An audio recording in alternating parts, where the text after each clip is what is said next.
guys, welcome back to my YouTube channel. I'm Akam and I'm really excited about this new video. Okay, so I know how in my first video I discussed how pawns move on their starting positions right here on this second rank and seventh rank. But in my second video, I discussed how pawns move when they are not in their starting positions.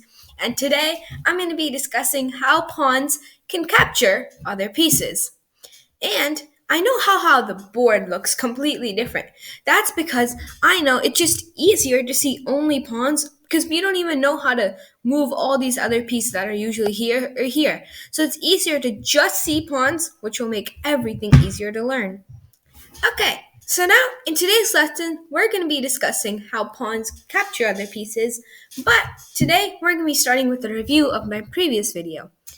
So remember how pawns, if they're already, say, moved 2 spaces forward, then in these situations where pawns are not in their starting positions, pawns can only move 1 space forward, 1 space forward, 1 space forward, and 1 space forward.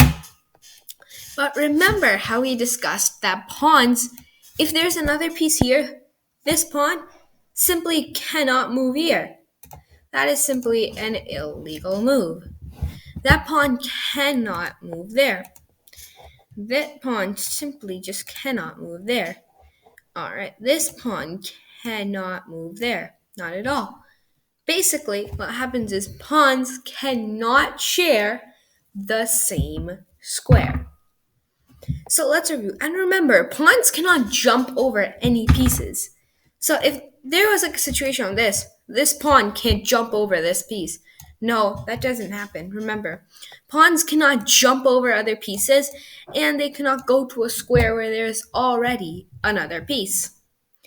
Okay, let's move this pawn back here and this pawn back there. So now, let's get started with our video today, and that is going to be how pawns capture another piece. Pawns can only capture another piece only 1 square forward diagonally.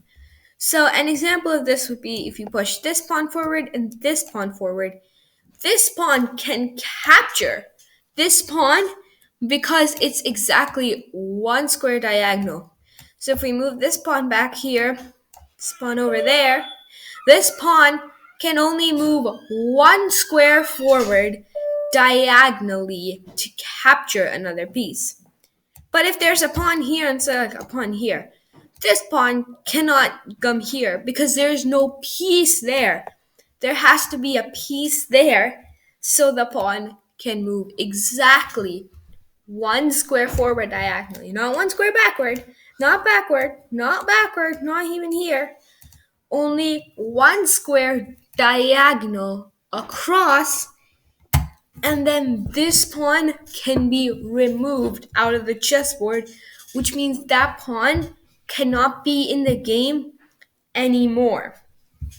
And this pawn, since this pawn right here is 1 square forward diagonally, remember, they can only capture another pawn if it's 1 square diagonally and there is another piece there. So this pawn's 1 square diagonal exactly, and there's a piece there. So this pawn can capture this pawn, and then that white pawn is no longer on the board, and that white pawn cannot be in the game anymore. Alright, that's today's lesson, and now let's take a full-blown review of today's video. Alright, so remember, pawns can only capture 1 square forward diagonally. 1 square forward diagonally from this square. Think of it this way. Just go 1 square forward and then go to the right or to the left. 1 square forward diagonally. That means to here or here. But since there's a pawn here, this pawn can be captured. And then that pawn, this black pawn that was just captured, cannot be on the chessboard anymore. That's it for today's video, and for more pawn moves, keep watching Checkmate Chess. Bye, and I'll see you next time on Checkmate Chess. Bye.